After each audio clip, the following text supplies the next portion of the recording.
All right, so I'm going to be going over all the different wig caps. Well, not all the different wig caps. I'm just going to be going over my favorite wig caps and the wig caps that I use the most often for closure wigs. So first you have your kids dome cap. This is the brand I usually use for my kids when I usually use Annie.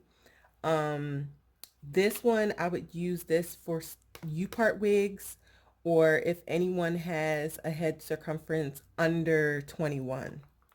So if you're under 21 or you're getting a U-part wig made, and you have a small head, then I would use the kids one. This is my most popular one that I like to use. This one and this one. So this one is the spandex dome cap by Q-Fit. So I really like to use this one because it's that satiny kind of material and it's a little bit healthier on your hair, but it can get a little bit hot. Like if you have a customer who tends to get hot, or if it's a summertime wig or you live in a hot climate, then you may not want to use this one. I personally like this one for my own wigs in the wintertime. Summertime, I like to use the mesh. Still Q-Fit brand mesh dome caps. These are a lot more breathable. So it has just little holes, mesh. It's still soft to the touch. Very good material, nice and stretchy. And then you got the same ones, but you have them in a size extra large. So if you have someone, let's say they have locks or just a lot of hair in general, or if their head circumference is 24, I would say like a 23 or 24 and above, then I would use the extra large, and you will still have to adjust it just a smidge probably, but you got the mesh and you got the spandex in an extra large. So those are the main ones that I like to use, that I use on a regular basis. All right, so let's talk about wig blocks. So the average head circumference is a 22. So this particular one is from GX. This is a 22-inch head circumference. The way you can tell where the back of the head is where they put the number is where the back of the head is. So this is the back and this is the front. So that's a 22. Then you have 21.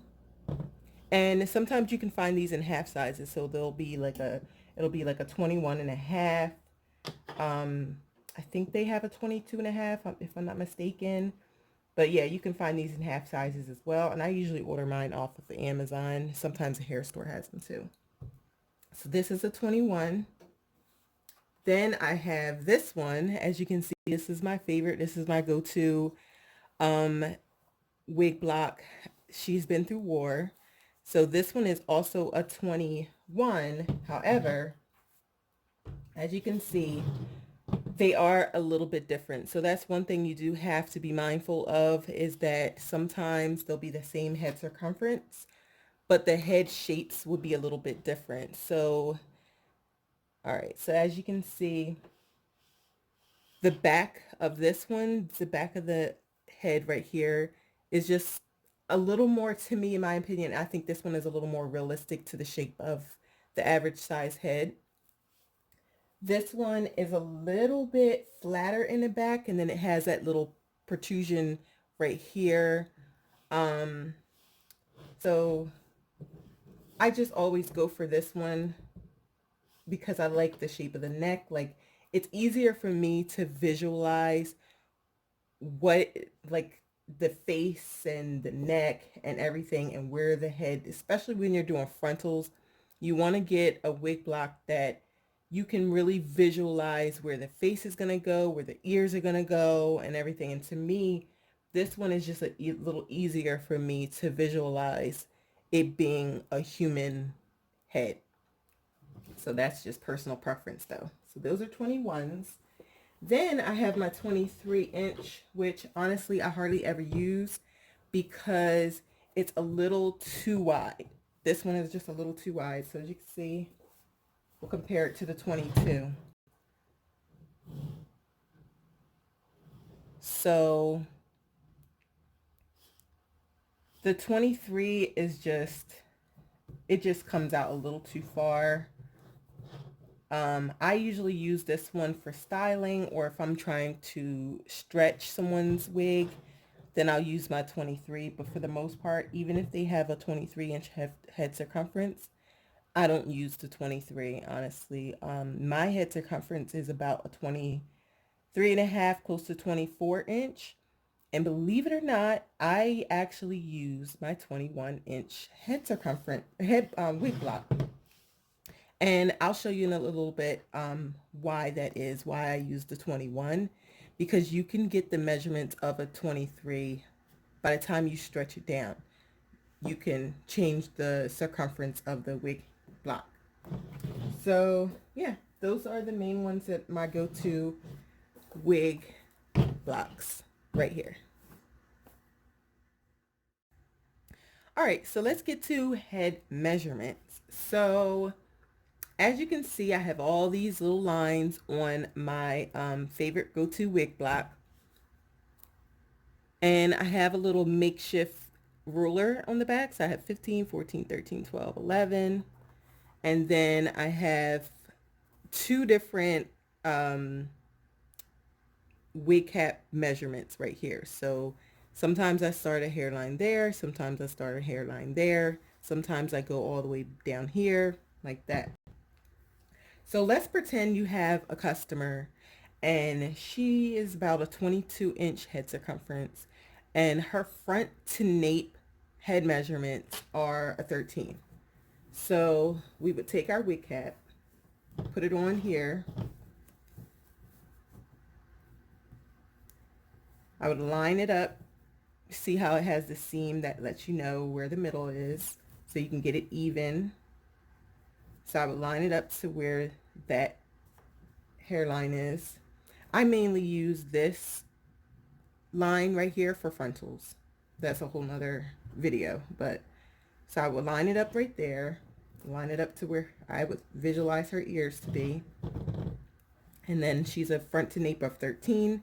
So I would take it in the back right to that 13 mark, just a little below. And then I would take some T-pins and then just pin it right where it needs to go. Now, this allows you to know whether or not you need to adjust the cap as well. And we'll get to that. But basically my lines just show me exactly so that I don't have to keep. Now, I'll show you another way that some wig makers will do their wig blocks. Some will take the measurements, right? And let's say you had a blank canvas like this. Some will measure just like this, where the front goes. And then they'll take this and then they'll measure, okay, that's a 13. They will stick that there. This is my front. They would stick that there. Now to me, I don't want to have to keep these in, and I don't want to have to keep going back and measuring. I don't need a ruler when I have my ruler on my block. So that's why I prefer to just go ahead and put my measurements on my wig block. So we're going to do that right now. So, like I said, you just want to look at the wig block. This is the front. This is her forehead. Just want to visualize where her hairline would be. To make it a little bit easier, you can just put on a cap. Because I don't know about you, but I'm bad at drawing, so I would need to put this cap on to help me trace. Okay.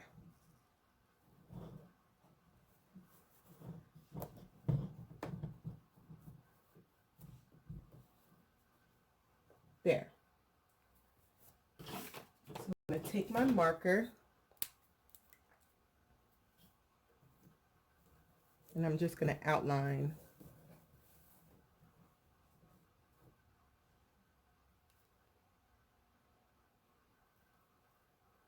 just going to trace right along there.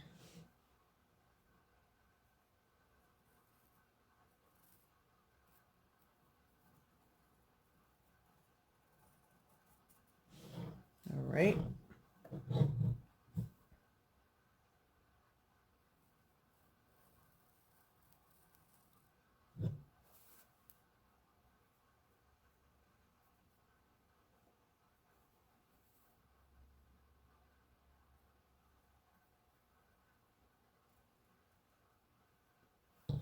Now,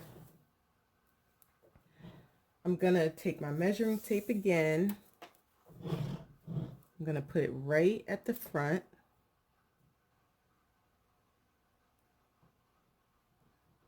Pin it with a T-pin.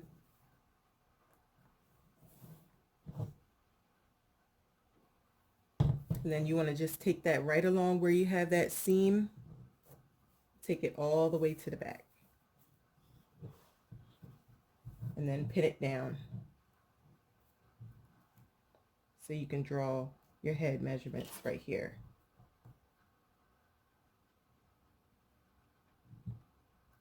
Very rarely do I get someone with a head measurement of 10 unless it's a child.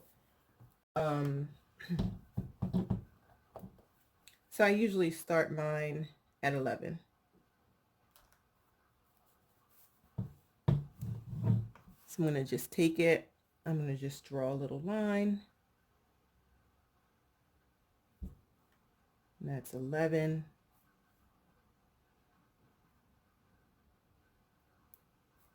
12. 13. And then you got 14. Now, as you can see, since the neck is a little different on this one, it allows me to pull it all the way down to 15. So that's that one.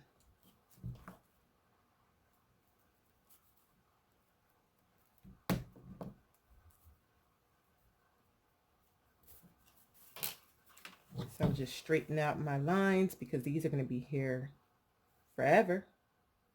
So I just want to straighten it out.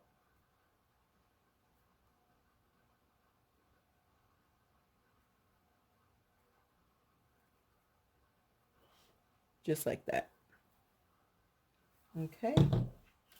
Then, since I didn't finish this, my sidelines, but I'm bad, like I said, I'm bad at drawing, so I'm just going to put this back on and finish off this back part.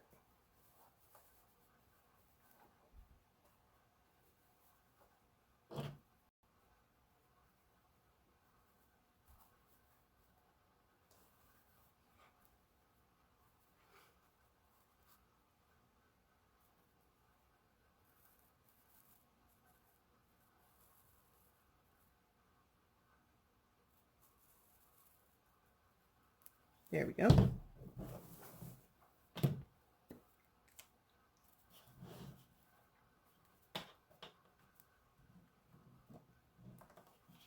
If you wanted to take it a step further, you could also take a measurement from side to side.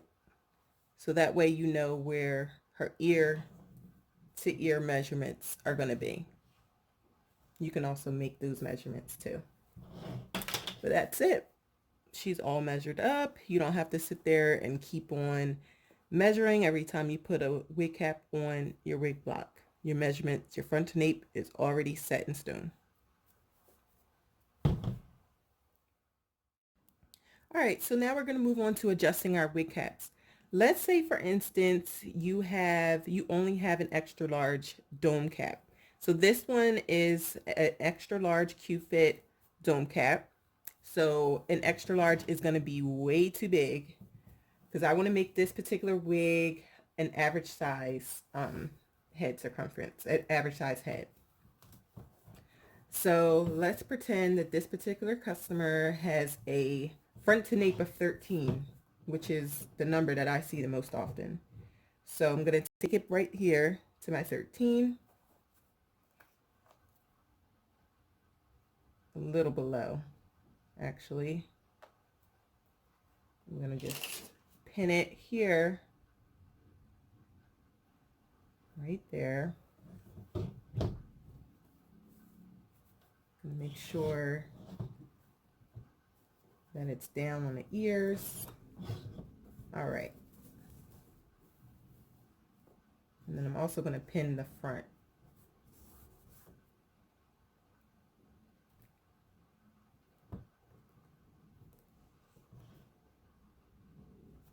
Pin that right there. All right, so as you can see, I have way too much material back here. So what I'm going to do is I'm going to stretch it up almost as if you're like pulling up stockings. So you just want to take it like that, pull it up, keep on pulling it.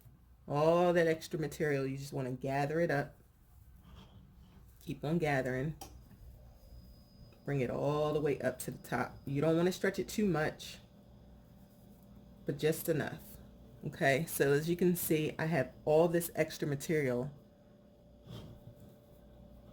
and the back is nice and smooth now. You want it to be where you still have a little give though. So don't pull it too much, just enough. So all this, what this is going to do is I'm going to just pull it up to there. And then I'm going to pin it.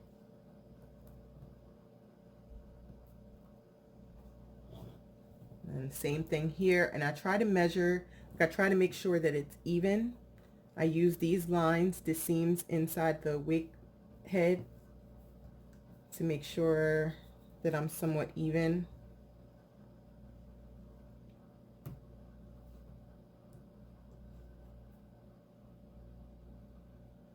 Pin that there. Take this over a little bit.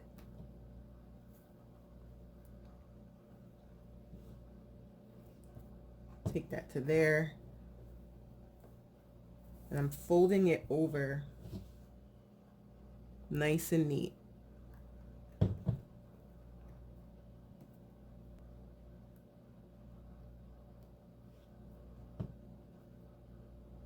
So there's two different ways that you can do this. You can do it on a sewing machine. I prefer to do mine manually, adjust my cap manually. But you could, if you want to put it on the sewing machine, make sure that this is nice and flat first of all. I'm going to just fold this over like that. It's almost like a little, just a little fold over right here. So if you wanted to put this on the sewing machine, what you would do is instead of you pinning it this way, you would pin it to the side.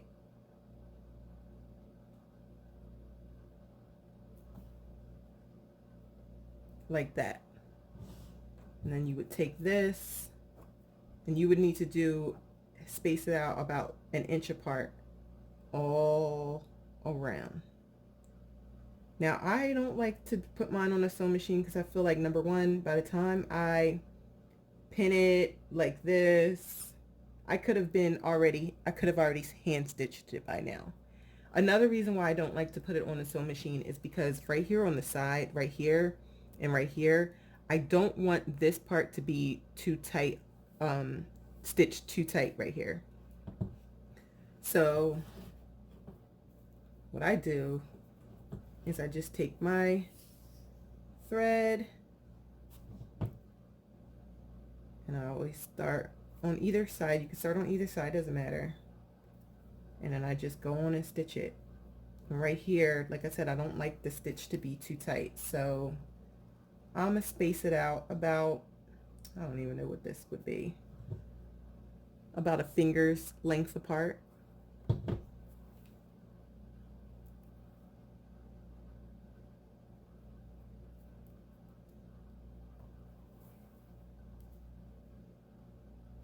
just enough to hold it in place, because you're going to go over this part with the sewing machine anyway once you lay your tracks down, so you don't even have to worry. You just want it to be stitched just enough to where it's the cap's not going anywhere. Now, when I get closer to this part where my closure is going to go, that's when I stitch it closer together. And the reason why I do that is because I don't want this part to be too bulky, because when I lay my closure down, I want it to lay nice and flat.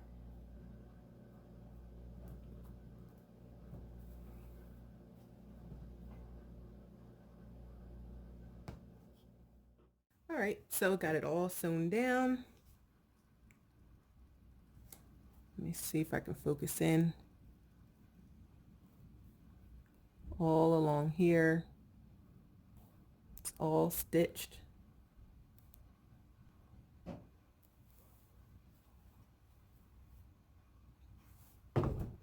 Now you can just go ahead and take your pins out. And now it's time to lay down the closure.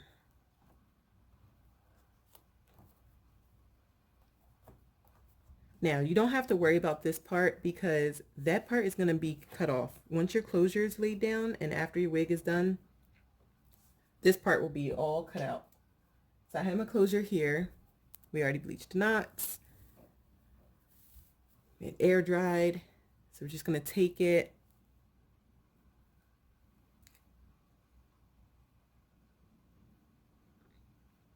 and line it up.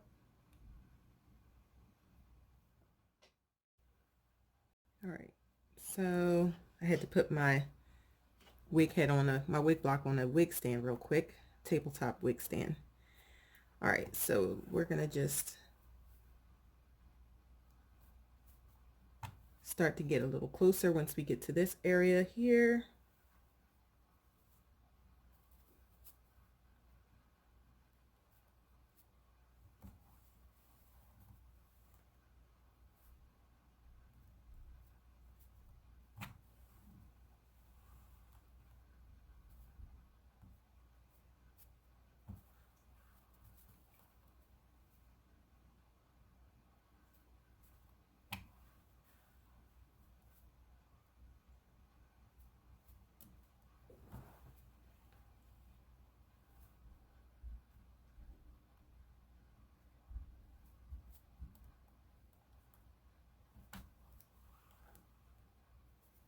Just like that.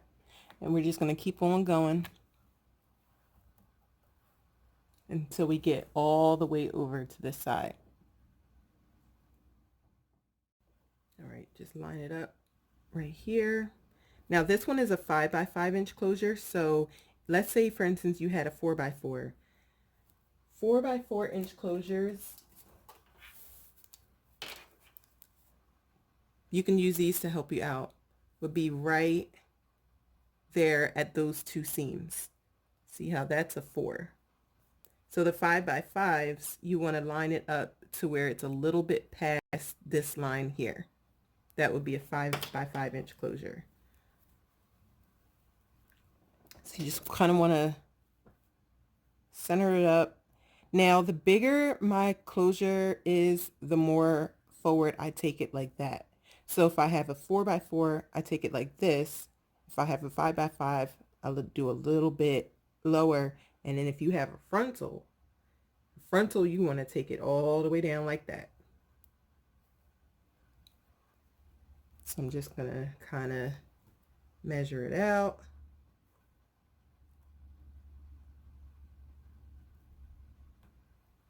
Pin it on either side.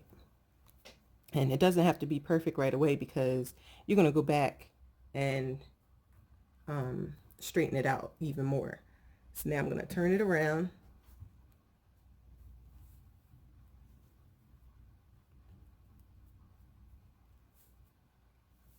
Oops.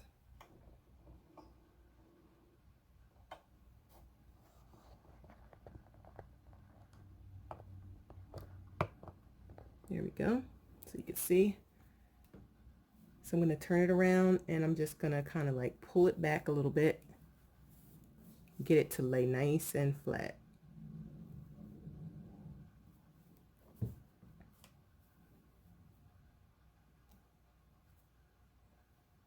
Just kind of basically lay it on there at first, and then I straighten it out. So let me pin this out the way. Okay, so now you see how it has a big huge gap right there? We don't want that. So what we want to do is we want to take this, keep on scooching it back. Big huge gap right there. You don't want that either. Keep on straightening it out.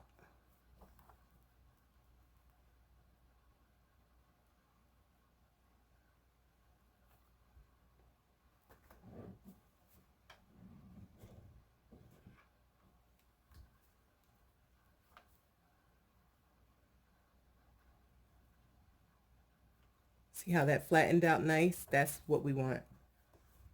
But we still have that gap back here. So we want to keep on going until all this is straightened out.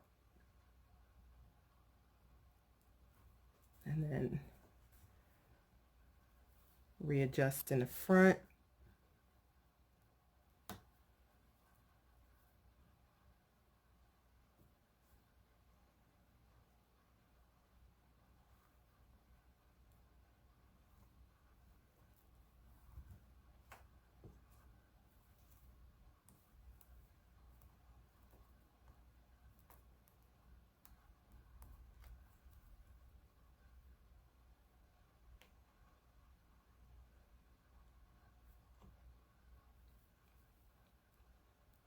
And just keep on going. Be patient with it, because this part is very important. I like to lay my closure nice and flat.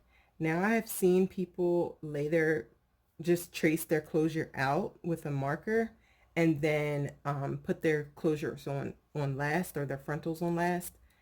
And some people say that it gets in their way when they're sewing, but to me, mine doesn't get in the way, and I just feel, me personally, like I'm able to get it as flat as possible without the tracks on. And the flatness of the closure is so critical to how your wig is going to be laid down. But it is personal preference, because some people just really prefer to, and I see on Instagram a lot of wig makers that they put their closure on last, and that's fine. It's all in what you're comfortable doing. There's no right or wrong way, as long as it comes out the way you want it in the end. So there we go. It's nice and flat. I don't have any gaps. It's good, looking good. You want to also make sure, you want to go in here, make sure that this part is all, just look in there, make sure that it's nice and laid flat, and it is. So now we're just going to sew it on, and I like to stitch it really good, even though I kind of go over it anyway at the end with my sewing machine. I just really like to stitch it up really, really well.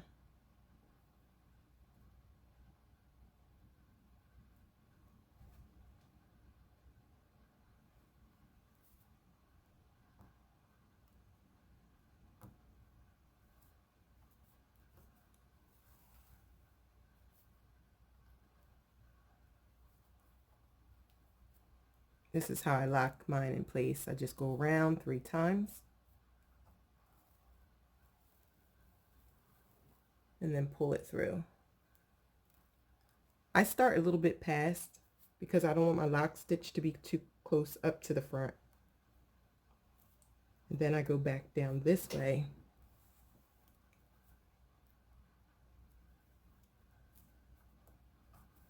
Go back down this way, all the way up to the front of the closure. I lock it in again.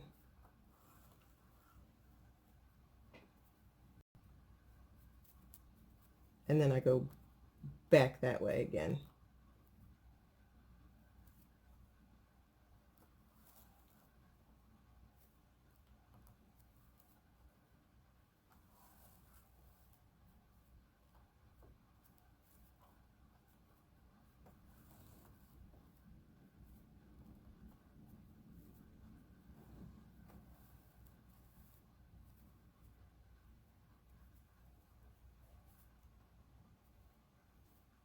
So fun fact, while we're stitching this, my mom actually is the one who taught me how to sew.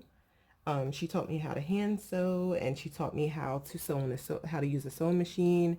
She isn't like a full-time seamstress, but when I tell y'all she can sew, she can sew. Like she made me and my sister's prom dresses. She made my wedding veil. I had a cathedral wedding veil. I got married when I got married. So Easter's, like I don't remember ever buying, like going to a store and my mom buying me an Easter outfit. Like all those frilly dresses that we used to wear back in the day, she used to make all those. And I was born in the 80s, so I had all the MC Hammer pants, all that. Like those are my memories. Going to the hair store, or the hair store, going to the fabric store and just getting all the good fabrics and the patterns and adding my own little, designs to it. So it was only natural for me to just one day, I just said, you know what? I'm going to just make it on a sewing machine. I know how to work a sewing machine. I know how to do a weave. I know how to make a wig by hand. Let me just see if I can figure this out on a sewing machine. And the first time I did it, I was discouraged. I will say that. So, and mind you, I'm someone who had been hand stitching for years prior to doing it on the sewing machine. And on top of it, I already knew how to use a sewing machine.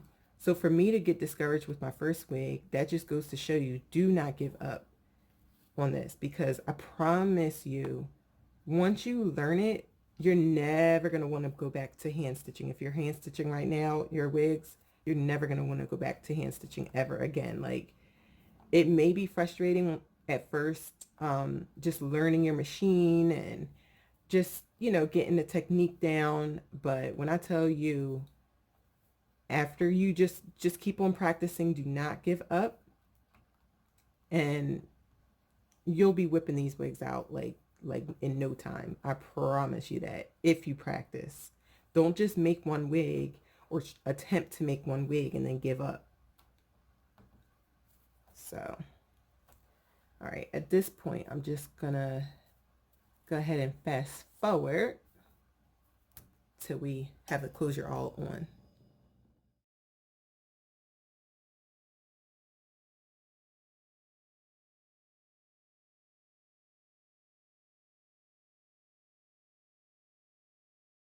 All right, so now that we have our closure all laid down, we just want to take out these T-pins.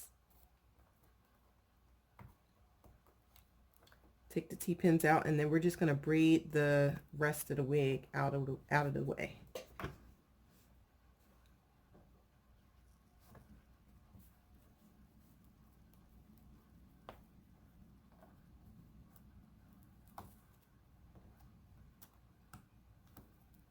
All right. So what I like to do is I just take a little bit of water,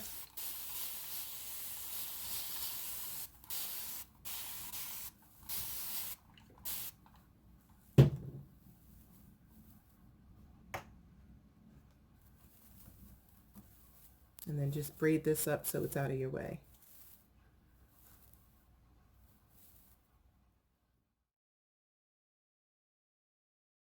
All right, so let's move on to guidelines. So for my guidelines, I like to use the Jelly Roll,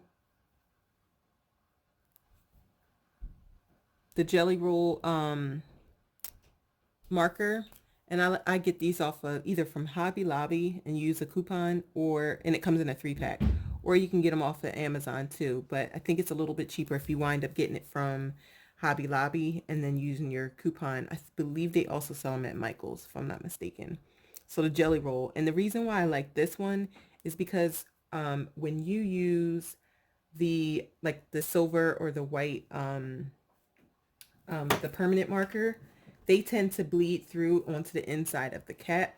These never bleed. They never bleed onto the inside of the cap. So that's why I prefer to use these. So I start down here with my guidelines. And now mind you, I am not good at drawing. So my guidelines are sometimes a little bit off. But for the most part, get them as straight as you possibly can, and your wig will come out just fine. So I start down here. Usually this one you want it to be about 4 inches across.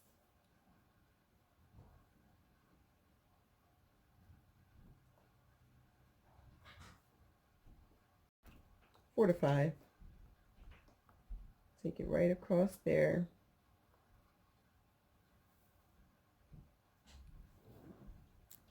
And then my next guideline, I go right up to the seam right here. And I take that across.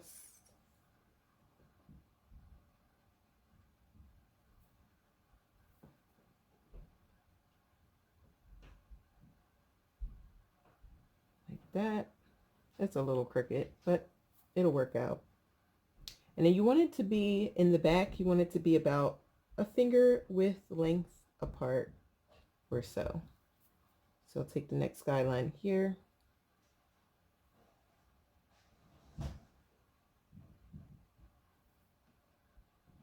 Like that.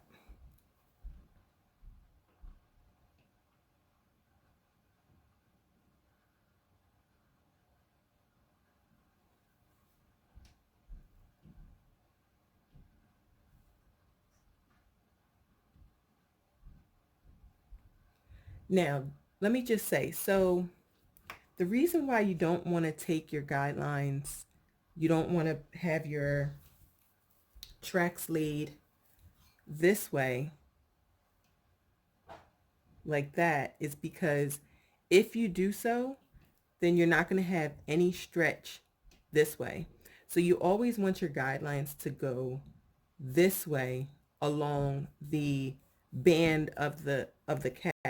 That way, in between these lines, you'll have some give, some stretch in between.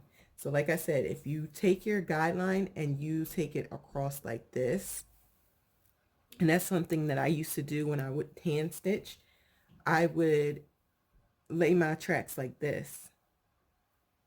But especially with the sewing machine, it's very important that you want your tracks to go parallel to each other till you get to the top. So always do your guidelines this way.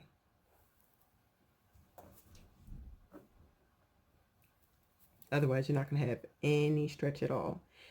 Also, the closer you make your lines, let's say if I make my line right here, it's not going to have as much stretch in here. And you want your wig cap to have some give. So you definitely don't want to put your lines too close together, but you also don't want them to put it too far apart, unless you're like double or tripling your tracks. But I like to space mine, I guess that's about an inch apart.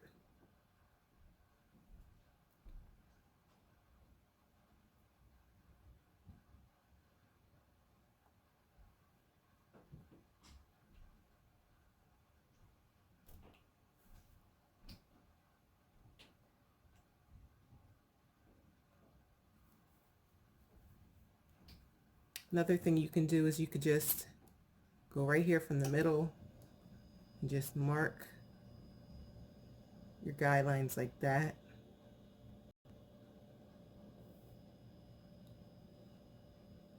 And then connect the dots to the sides. Now up at the top,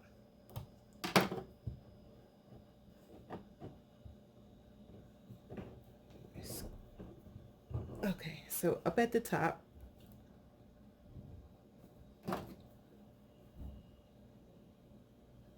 you want this line to go right along where the closure meets. So right along like that.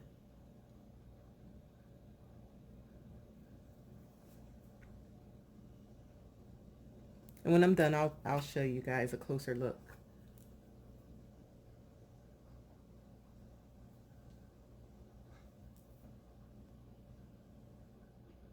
Take it all the way across.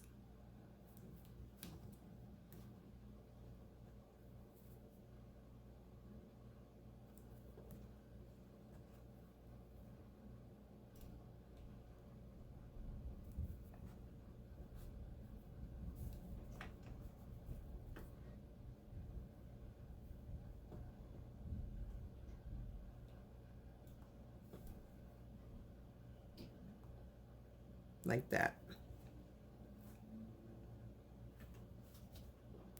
So now I'm just going to connect here.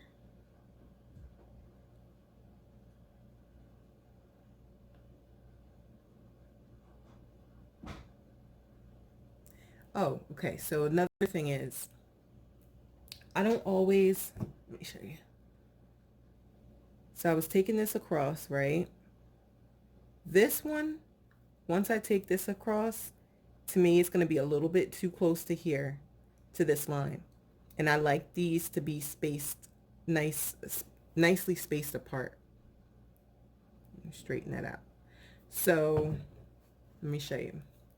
So for this one, I'm just going to take it and then I'm going to stop it right there.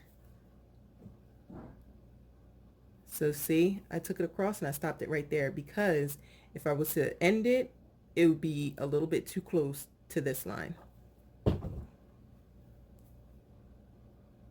Now this one, I'll take it straight across. Boom. That gives me a nice space apart. Same thing on this side.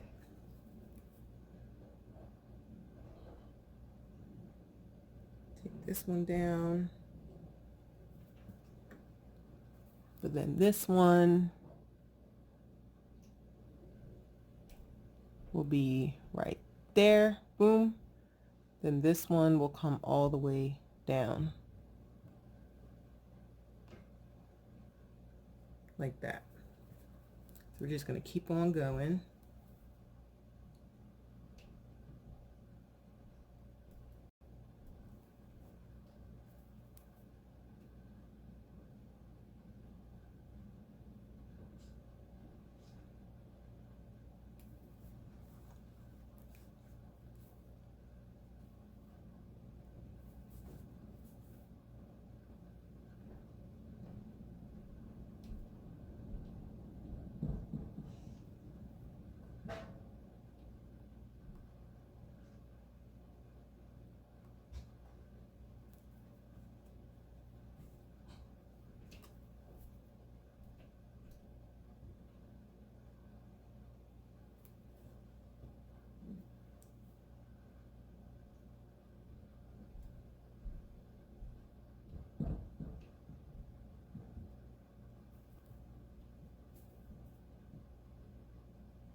Same thing on this side. I'm not going to connect it.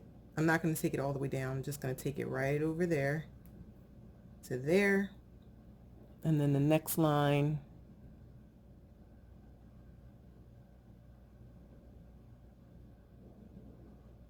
I'm going to take it to about the same place. And mind you, I do it different every time, but for the most part, all my lines always go like this.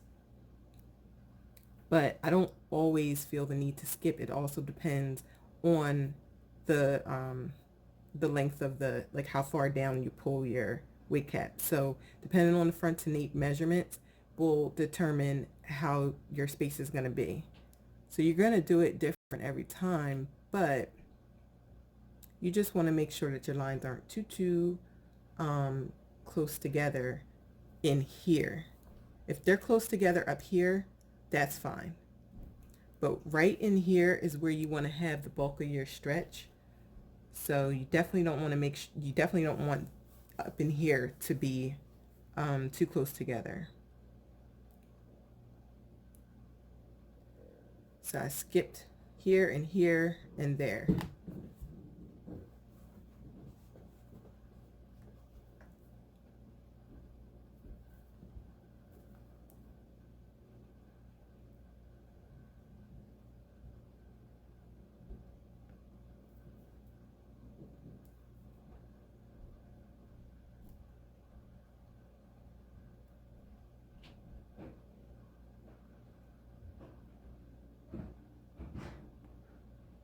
There, last line is here. I'm definitely going to take this one all the way down. There you go. So there you have it, your guidelines. You could take a screenshot of it if you need to.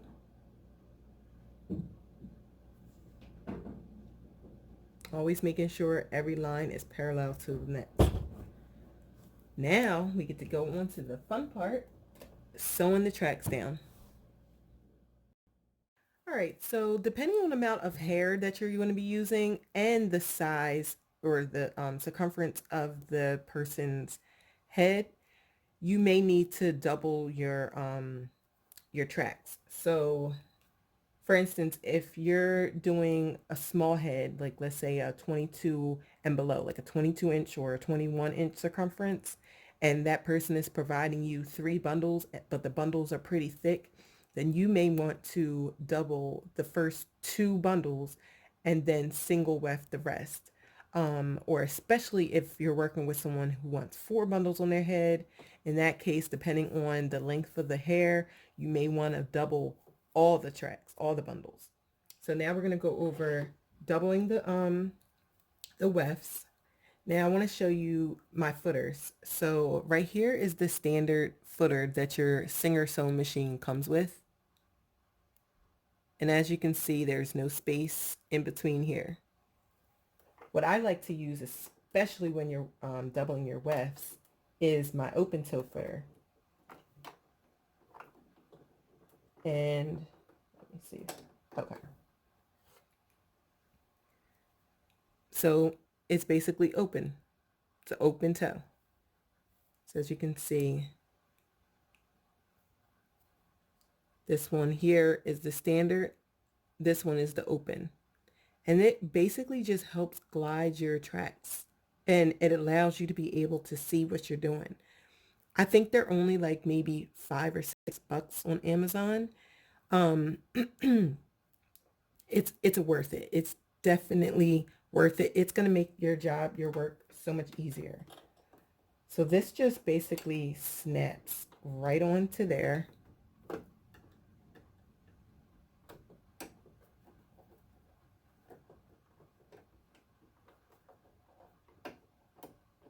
Just like that.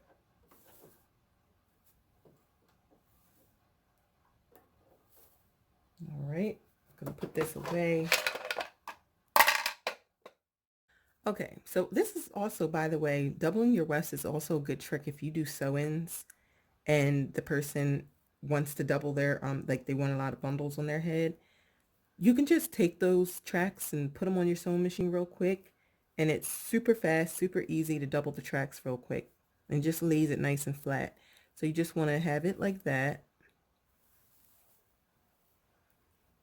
and then put it right underneath your footer.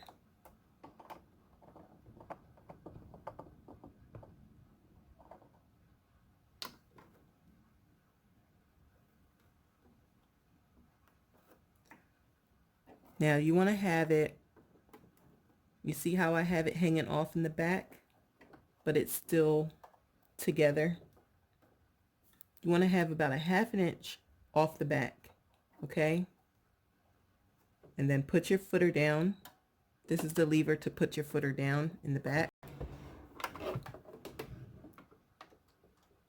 Right here.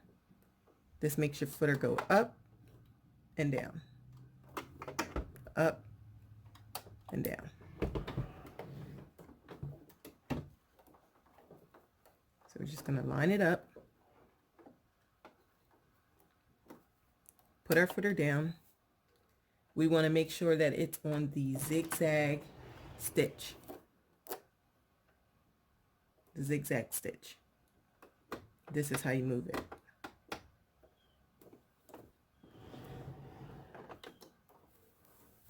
So you have that there.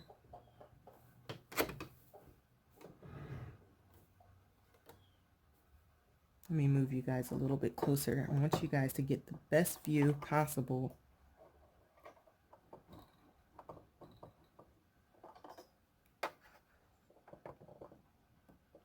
All right. Now slowly, you just want to start.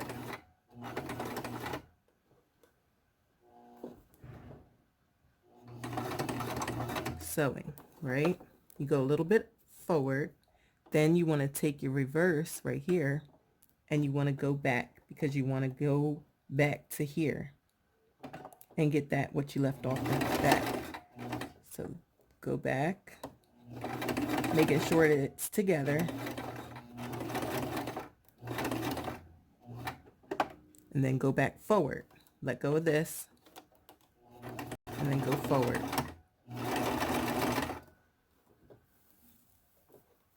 Now, like I said, the open toe footer, if you're working with your open toe footer, it's going to pretty much glide your hair through for you. So I'm just going to go my normal speed that I would do. You don't need to push, you don't need to pull, you don't need to do anything. You just basically need to glide it. Help it stay in the right place. And just glide it through.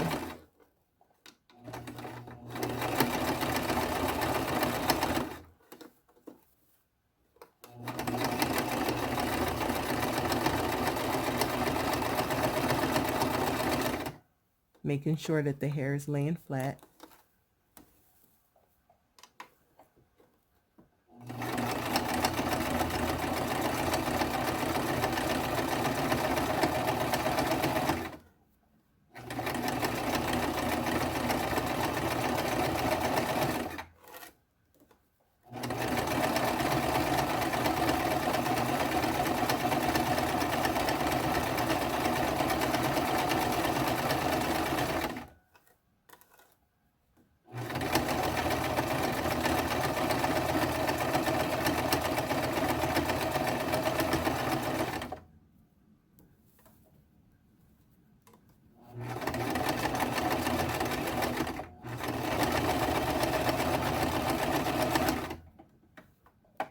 Now, when you get to this end part, before you get over this little hump and close it out, you want to go reverse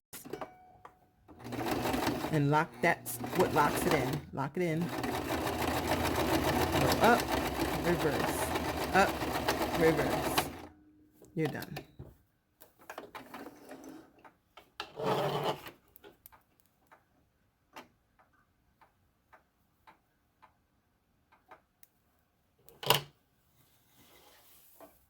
So I'll show you what it looks like up close.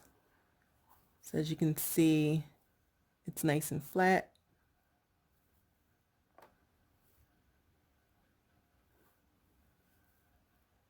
It's nice and flat. That's what you want.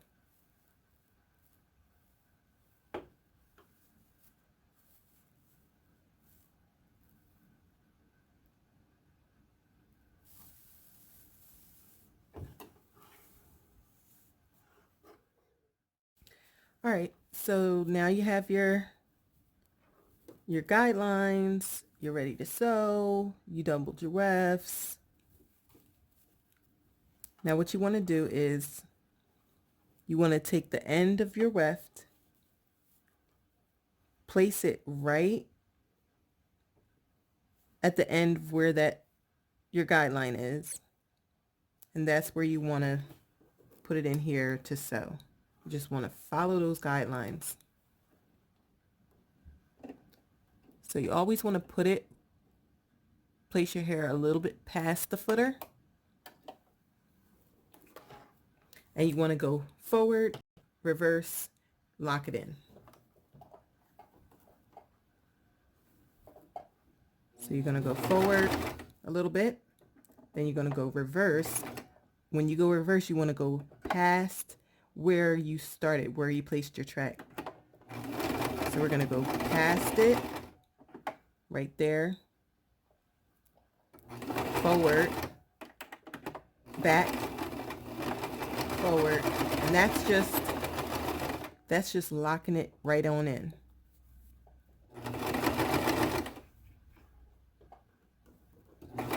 All the way. Now I'm to the end of the line right there. I'm going to reverse. I'm going to cut it. I'm going to cut it right there.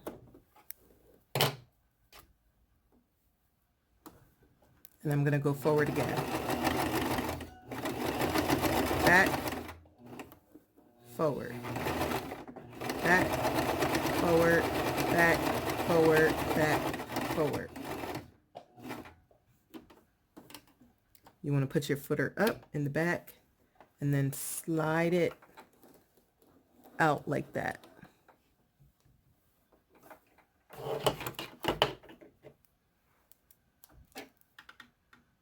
And then I cut the 2 strings right there. Now, you are going to have 2 strings on this side as well that are hanging. And it's up to you. I like to just go back at the end once I'm done and I cut those off because I feel like it slows me down when I go through and I cut it line by line. But that's personal preference. You can cut it as you go, or you can do like me and cut at the end. I feel like I go faster when I cut it at the end. So I'm just going to keep on going. Now the tracks that I doubled is my, that's the one that's going to go in the middle. So these are single wefts.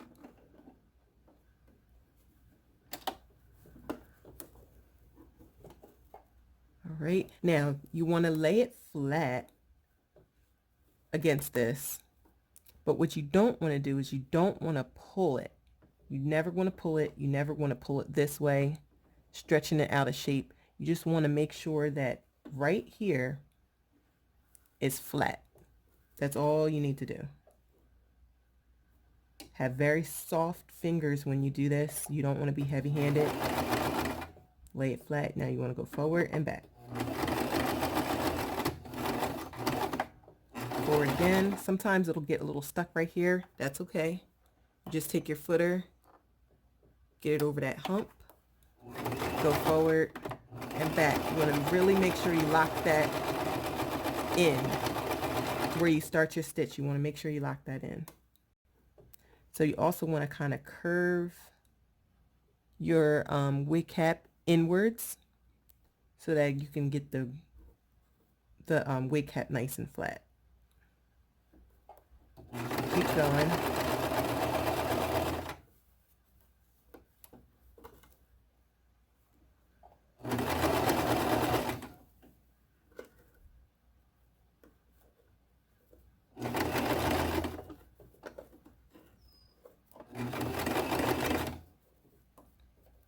Now you can cut your track here, or you can go past it and then reverse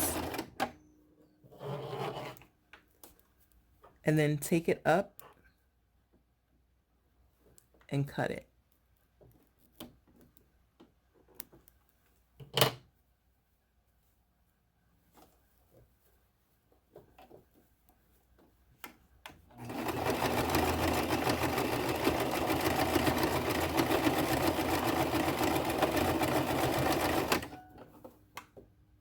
Move your footer up, or your needle, I mean. Your footer, slide it out. Sometimes at this point, see how I'm a little bit stuck? When that happens, you don't want to just yank it.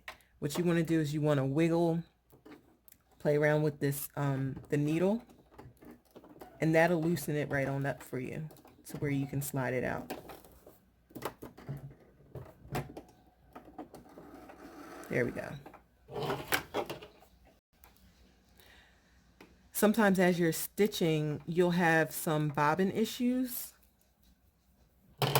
and that's what makes it jam up. See, right now, I'm having a little problem with my bobbin because I'm not supposed to have 3 strings. So I'm going to take this off.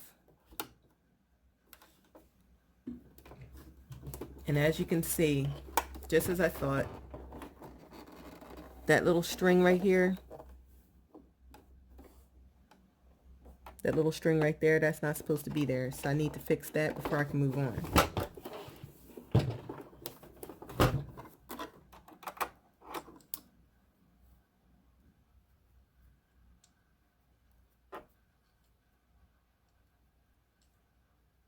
There we go. So that was just a little piece of string that got caught in there. That's all that was. This part, you just want to make sure that you can freely move this up, and that when you hold it like this, you want to make sure that this part doesn't just drop.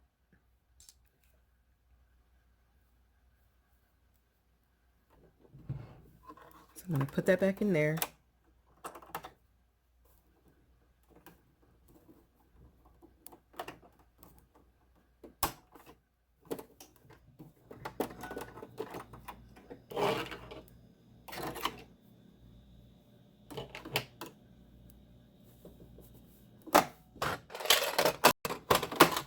All right, now we're just going to move on.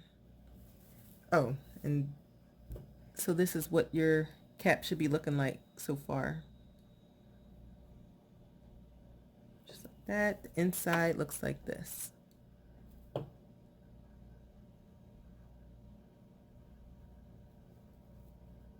If it doesn't look like this, you may just want to adjust your tension, which is up here. Your tension and the length of your stitch right here. You might want to adjust that. I have mine right now on 3 for the length, and the tension is right between like a little bit, it's right at the 4, closer to the 3, a little bit. Okay.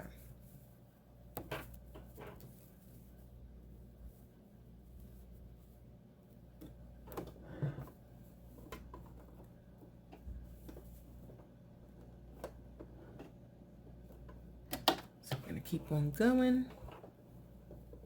Line it on up. Reverse. Forward. See, I got a little bit stuck right there. So I'm going to lift my footer.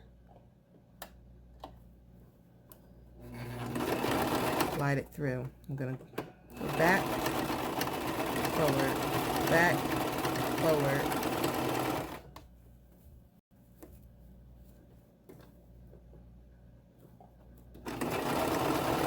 Now, if you do have someone, let's say you really need the wig cap to be big, it's okay to stretch it in that case. Like if you're working with someone that has locks or a whole lot of hair, then in that case, it's okay to stretch your wig cap. But initially starting out, try not to stretch it out until you get the hang of it.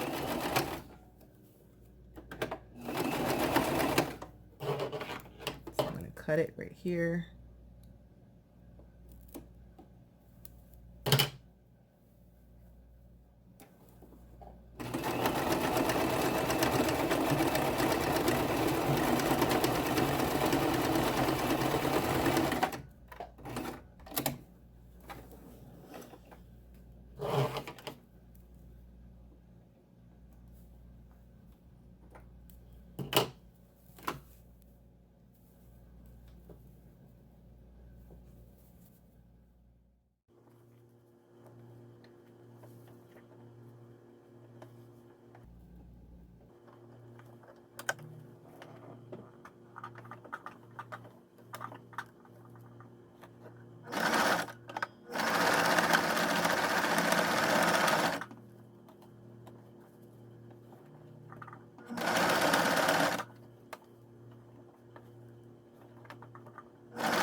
Okay, so now that we're just about midway through, you might want to just take your wig, put it on your wig block, and just make sure that you're going in the right direction and that your measurements are measuring up. So make sure you're still on the right track. I'm going to put it back on. Make sure that the front is right to that line. Make sure that your ear tabs are right where they need to be. And then look in the back and make sure that you're still at the 13 mark, which we are. We're still right there at the 13 mark. So both sides are looking good. It still has a lot of stretch so that even if your customer isn't braided down really well, she can still pull her wig down to fit to a 14. You still got a good amount of stretch in there. So we're definitely on the right track.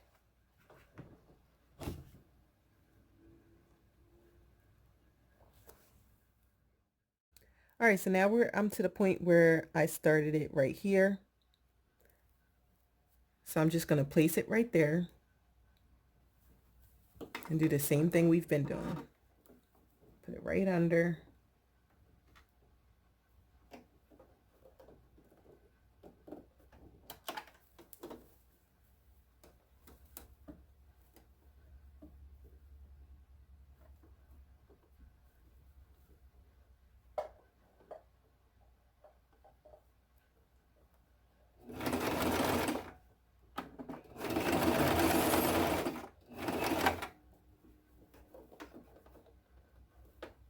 Now I'm going a little lopsided right now, so I just want to lift my footer, place it back into the right position. That's okay.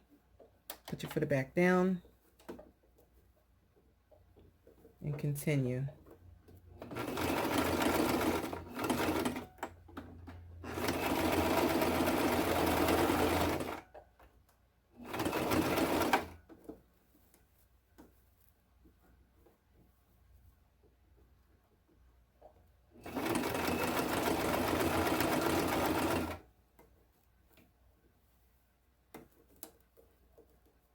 Now, the closer up you get to the middle, the more you really have to curve your cap almost inside out like this so that you really can get lay it nice and flat.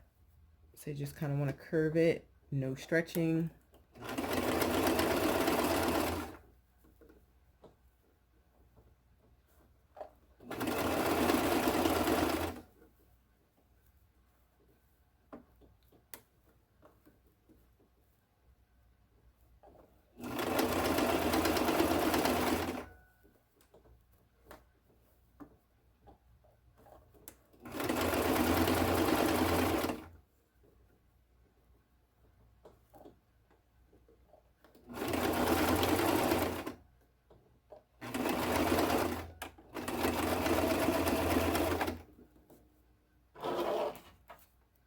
Cut that right there.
Okay, so you see right here, I have a little more left on the cap to sew.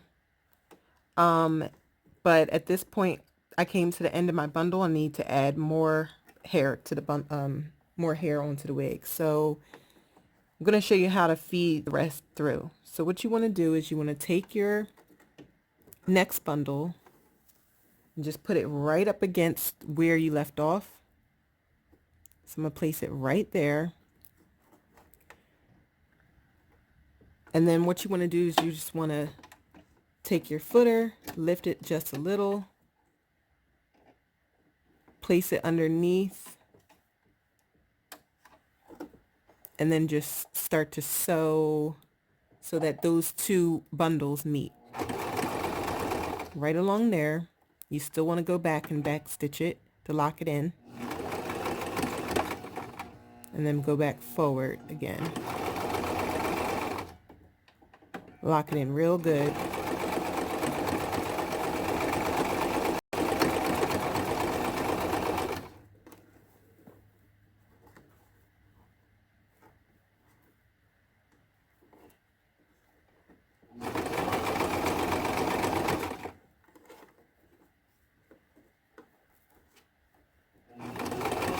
And you see we're at the point where we have where we adjusted our cap.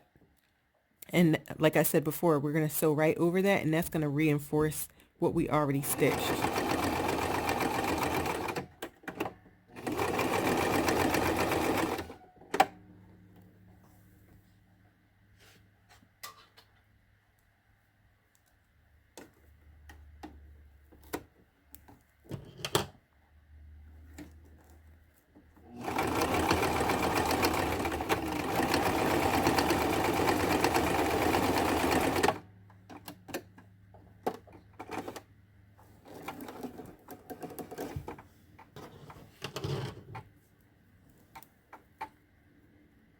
Alright.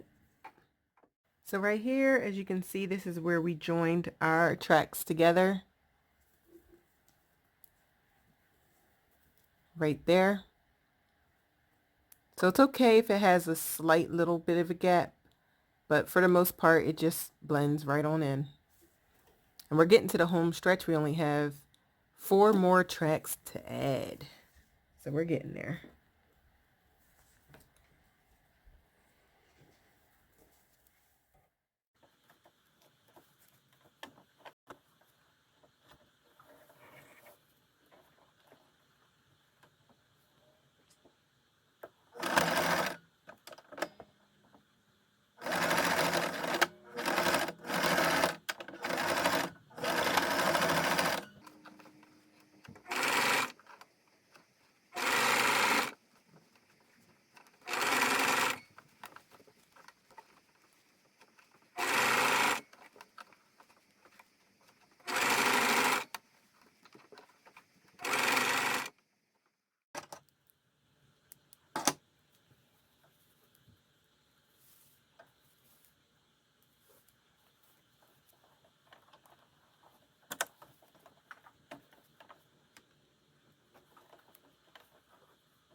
All right, so now we got the wig all done. I actually washed it and let it air dry last night, overnight. But I wanted to show real quick how to just customize it a little bit to make it look a little more presentable. So this particular closure is already a little bit pre-plucked, as you can see, but we're just gonna kind of make it so that it can lay down flatter. I'm just spraying it with water before I go in and tweeze it. And I got my tweezers. Grab a comb. And I like to just go in and visualize how I want the hairline to look. And since this one is already pre-plucked, we don't need to do too much. So I'm not going to tweeze here because that's already the pre-plucked part. I'm just going to go back here where it's a little bit of a line right there. And just kind of break up that line right there.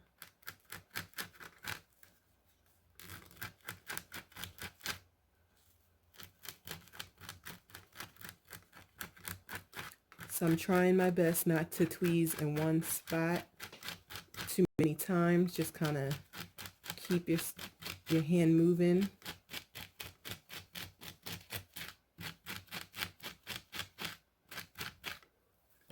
Like that. Brush it out.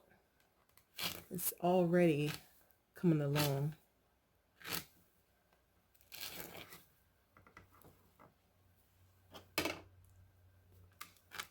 We definitely don't want to over tweeze it because closures always lose hair over time. So if your customer or if yourself, if you want your closure to last a long time, your wig to last a long time without having to replace your closure, I would suggest to not tweeze it too much.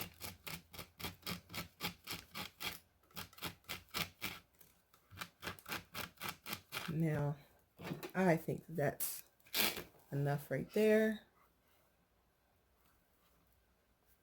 See, it's not a big difference, but you can definitely, it's definitely coming along a lot more natural. So I'm just going to go ahead to the other side.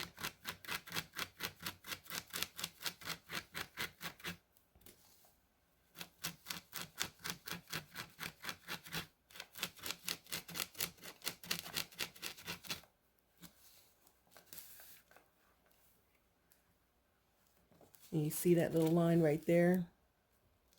I'm just going to take care of that, break that up some more. I also need to go back in and tone the roots.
Now I'm also going to take my tweezers and just tweeze in here a little bit.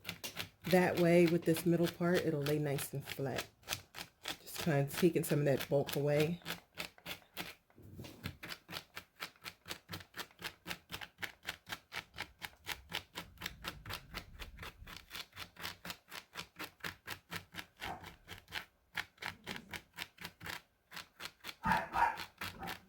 There we go. Just gonna spray it down.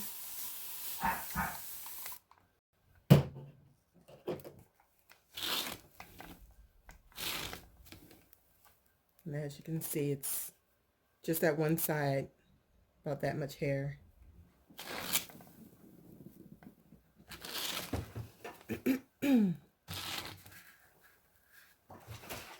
Okay.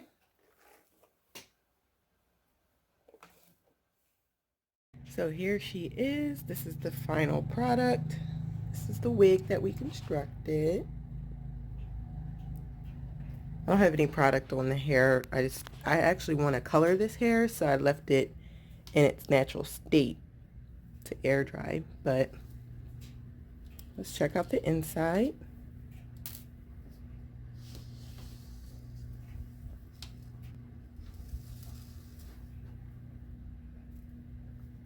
That's what you want, guys. Beautiful, professional.